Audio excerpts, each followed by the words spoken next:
ब्रह्म मुहूर्त में जागते ही ऐसे ये काम करें, सतगुरु जी आपकी सभी मनोकामनाएं पूरी कर देंगे। साथ संगत जी, जब हमारे आसपास कोई नहीं होता है तो तब भी कोई तो होता है जो हमें देख रहा होता है। रात के अंतिम पहर में जब हर ध्वनि ठहर जाती है तब एक सूक्ष्म पुकार हमारे अंतर में उठती है, और वो पुकार किसी शब्द की नहीं होती, वो तो आत्मा की भाषा होती है।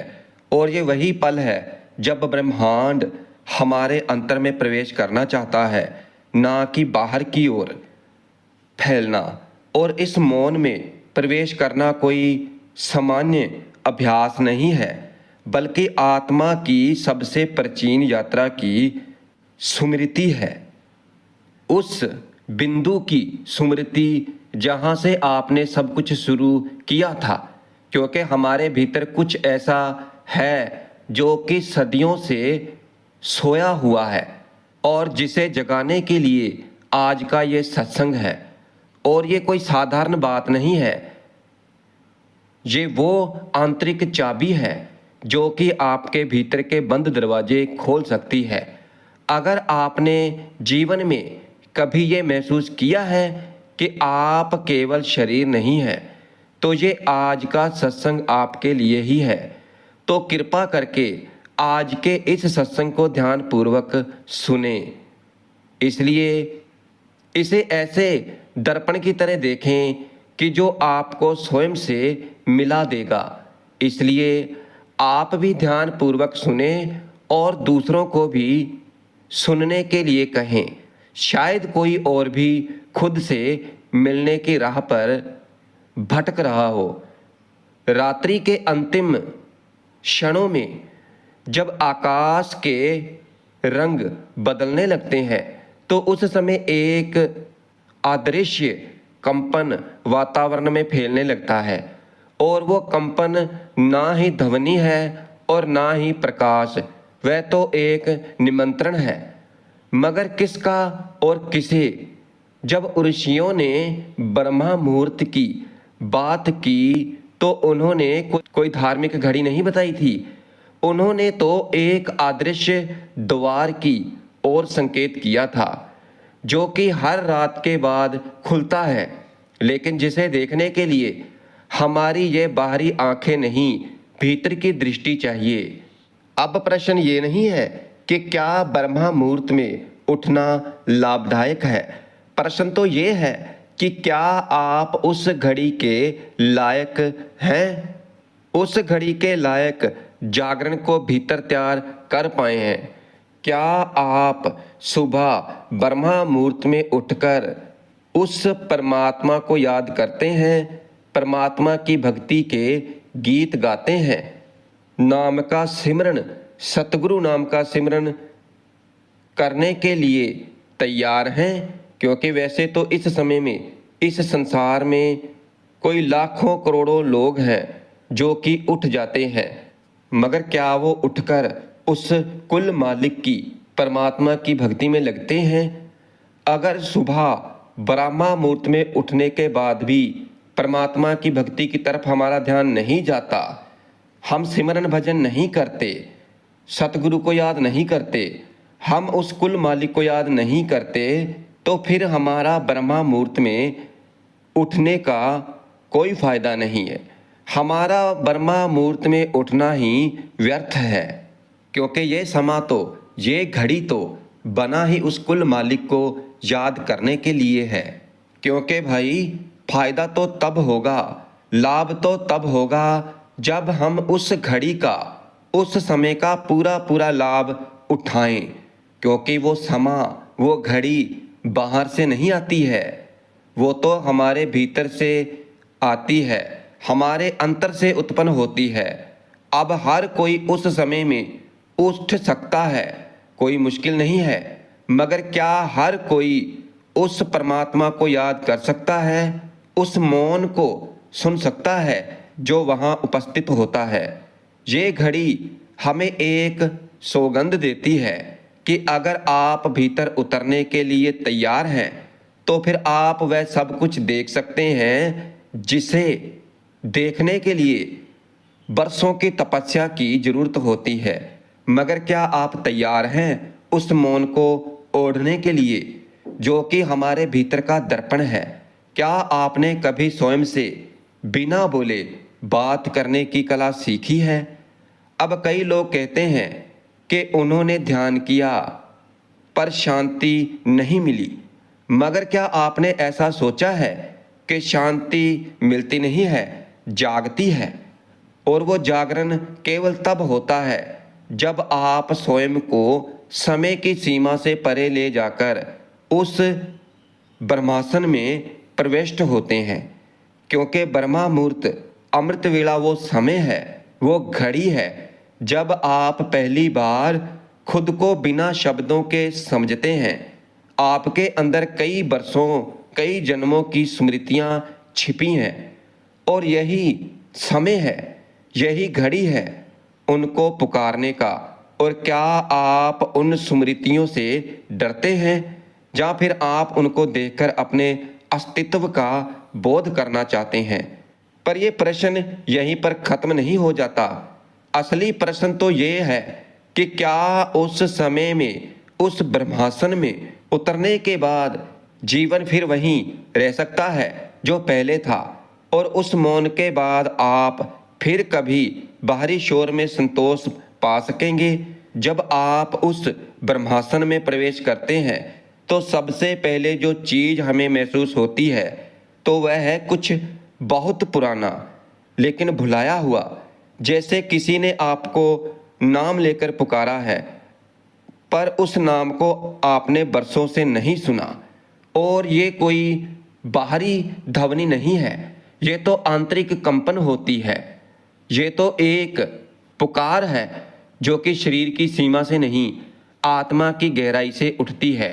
और ये अनुभव आपको बाहर नहीं ले जाता, ये तो आंतरिक अनुभव है और ये भीतर एक ऐसे स्थान पर खींचता है जहां आपने कभी जाना ही नहीं था, मगर फिर भी वहां सब कुछ जाना पहचाना लगता है। और यही वो आंतरिक यात्रा है जो शून्य से शुरू होती है और फिर वहीं पर समाप्त भी होती है। मगर हर पड़ाव पर वो आपको स्वयं से एक पर्दा और हटाने को कहती है। आप सोच सकते हैं क्या ये केवल उस मन की कल्पना है? मगर फिर आप ये भी महसूस करते हैं कि अगर ये कल्पना होती तो फिर इतने वर्षों से सोई हुई चेतना इतनी सरलता से जागती नहीं। ये कोई कल्पना नहीं, ये स्मृति है। ये आपकी चेतना का वो अंश है जिसे आपने अपने ही जीवन की आपाधापी में विस्मृत कर दिया है। क्या आपने कभी उस मौन को ध्यान से सुना है जो आपकी सांसों के बीच रहता है? दो श्वासों के बीच का जो खाली स्थान है, क्या आपने कभी वहां रुककर देखा है? नहीं देखा होगा, क्योंकि देखने के लिए तो रुकना पड़ता है और रुकना आज के जीवन में दुर्लभ है।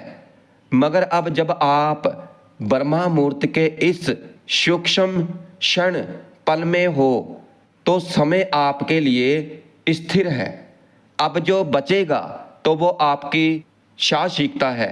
क्या आप उस मौन की गर्भ में उतरने का साहस रखते हैं? क्या आप उस प्रश्न से डरते नहीं जिसे वे मौन पूछेगा, हम कौन हैं? तो ये प्रश्न सरल नहीं है, क्योंकि वह हमारे जीवन की सारी परतें खोल देता है। वो आपको वो दिखाता है जिसे आप जीवन भर छिपाते आए हैं। आपके भीतर का खालीपन और उसी खालीपन में छिपी हुई अनंतता। ये समय कोई धार्मिक नियम नहीं बल्कि आंतरिक अनुशासन की परीक्षा है। क्योंकि जब सारा संसार सो रहा होता है तब ब्रह्मांड सबसे निकट होता है। क्यों? क्योंकि मौन गहरा होता है और चेतना का द्वार भी बिना खटखटाए ही खुल जाता है। मगर कौन उस द्वार के भीतर प्रवेश करेगा तो वो उस पर निर्भर करता है कि सच में कोई भीतर जाग रहा है या नहीं। क्या आपने कभी ये गौर किया है कि कुछ ऐसे प्रश्न होते हैं जिनका उत्तर बाहर नहीं मिलता? वो तो केवल जब स्पष्ट होते हैं, जब हम उनके भीतर उतरते हैं। जैसे कि क्या मैं केवल शरीर हूँ, या क्या मृत्यु के बाद कुछ शेष रहता है, या फिर क्या है मैं सच में स्वतंत्र हूँ? और इन प्रश्नों के उत्तर ना ही विचार में मिलते हैं और ना ही ग्रंथों में मिलते हैं, क्योंकि ये उत्तर तो अनुभव पर निर्भर होते हैं। अनुभव होने पर हमें अपने आप इनके उत्तर मिल जाते हैं। इसलिए सुबह का समय, अमृत वेले का समय, ब्रह्म मुहूर्त की घड़ी वो समय है जिसमें हमें ये अनुभव हो सकते हैं, अगर हम ब्रह्म मुहूर्त का पूरा फायदा उठाएं तो। यानी ब्रह्म मुहूर्त में उठ करके नाम का सिमरन भजन करें, सतगुरु नाम को जपें, तो इस समय में हमारे अंदर जितने भी प्रश्न पनपते हैं तो उनके उत्तर हमें मिल जाते हैं। क्योंकि ब्रह्म मुहूर्त वो एक चुप खिड़की है जो कि आत्मा की ओर खुलती है। इस क्षण में उतरने वाला कोई साधारण पथिक नहीं होता, वो तो एक साधक होता है जो कि खुद को खोकर खुद को पा लेना चाहता है। अब अगली बात जो सामने आती है तो वो और भी गूढ़ है। तो क्या आत्मा और ब्रह्मांड सच में अलग अलग हैं, या फिर एक ही मौन की दो अभिव्यक्तियां हैं? जब कोई साधक ब्रह्म मुहूर्त की उस नाजुक पारदर्शी घड़ी में प्रवेश करता है, तब वह समय को केवल 100 प्राचीन भाग में प्रवेश करता है। ये वो क्षण है जिसमें आप होते हैं और होना ही साधना है। जब आप मौन में उतरते हैं तो आपको ये महसूस होता है कि ये मौन बाहरी नहीं, ये भीतर से ही उठता है। पहले पहले ये अनुभव हल्का होता है, जैसे कोई धीमी सी सुगंध हवा में घुल रही हो, फैल रही हो। फिर धीरे धीरे ये अनुभव आपको घेरे में लेने लगता है।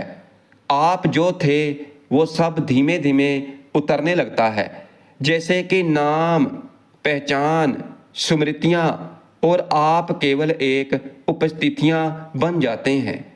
और ये वही क्षण है जब ब्रह्मांड के साथ आपका संबंध बदलने लगता है। पहले तो आप बाहर से देखते थे, अब आप उसे भीतर से छूते हैं। पहले आप प्रश्न पूछते थे और फिर प्रश्न स्वयं मौन हो जाते हैं। केवल अनुभूति श्रेष्ठ रह जाती है।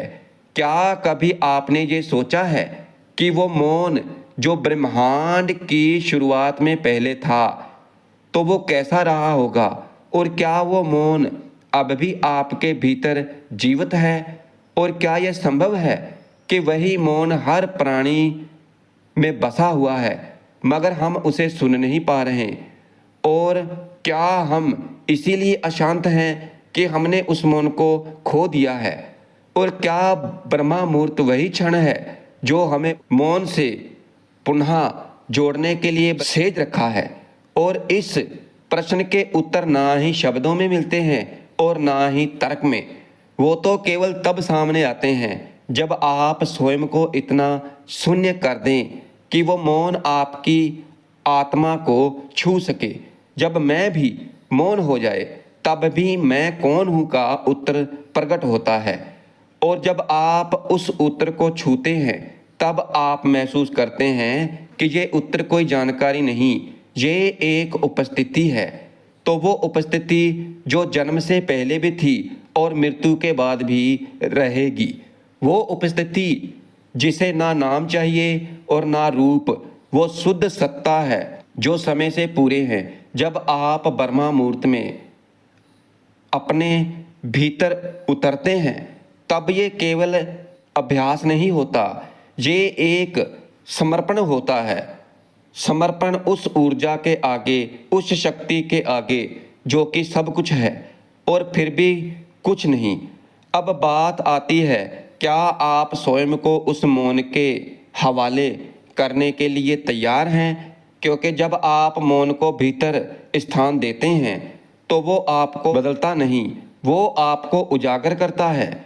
ऐसा उजागर होने से जीवन का संतुलन उत्पन्न होता है। और अब अब हम उस गूढ़ रहस्य की तरफ बढ़ते हैं जो कहता है, क्या ब्रह्मा मुहूर्त केवल समय है, जहाँ ये ब्रह्मांडीय चेतना का द्वार है जो आपके भीतर ही खुलता है। जब आप ब्रह्मा मुहूर्त के समय नाम भक्ति में बैठते हैं, सिमरन पर बैठते हैं, तो फिर धीरे धीरे ये स्पष्ट होने लगता है कि ये समय केवल शांत वातावरण का लाभ उठाने के लिए ही नहीं बना है। ये समय तो हमारे भीतर की उस गहराई से जुड़ने के लिए है जहाँ सृष्टि के बीज छिपे हैं। क्या आपने ये कभी महसूस किया है कि कुछ क्षण समय के नहीं आत्मा के होते हैं, और ये ब्रह्मा मुहूर्त का समय, ये क्षण ऐसा ही क्षण है। वो समय ऐसा समय जब ये सारा संसार ही गफलत की नींद में सोया हुआ होता है, और उस समय ब्रह्मांड की ऊर्जा सबसे कोमल होती है, वो शोर से रहित होती है। उस समय में कोई भी शोर शराबा नहीं होता, बिल्कुल शांत वातावरण होता है। और इस समय में जो सतगुरु के प्यारे हैं, जो सतगुरु से प्रेम करते हैं, नाम से प्रेम करते हैं, तो वो उठ करके नाम का सिमरन करते हैं, भजन बंदगी करते हैं। वो नाम के सिमरन में ऐसा खो जाते हैं कि फिर उनको बाहर की कोई खबर ही नहीं होती। वो तो अंदर के नज़ारों को देख रहे होते हैं। और ऐसा केवल उनके साथ होता है जो पक्के साधक हैं, नाम से प्रेम करते हैं और हर रोज बिन नागा अपना काम करते हैं। जब एक बार उनका अभ्यास बन जाता है, पहले पहले मुश्किल आती है कि कभी कभी आँख खुल गई तो कभी सोते ही रहे, मगर जब उनका अभ्यास बन जाता है, पक जाता है, तो फिर उनकी आँख अपने आप ब्रह्मा मुहूर्त में खुल जाती है। उन्हें किसी अलार्म की जरूरत ही नहीं होती।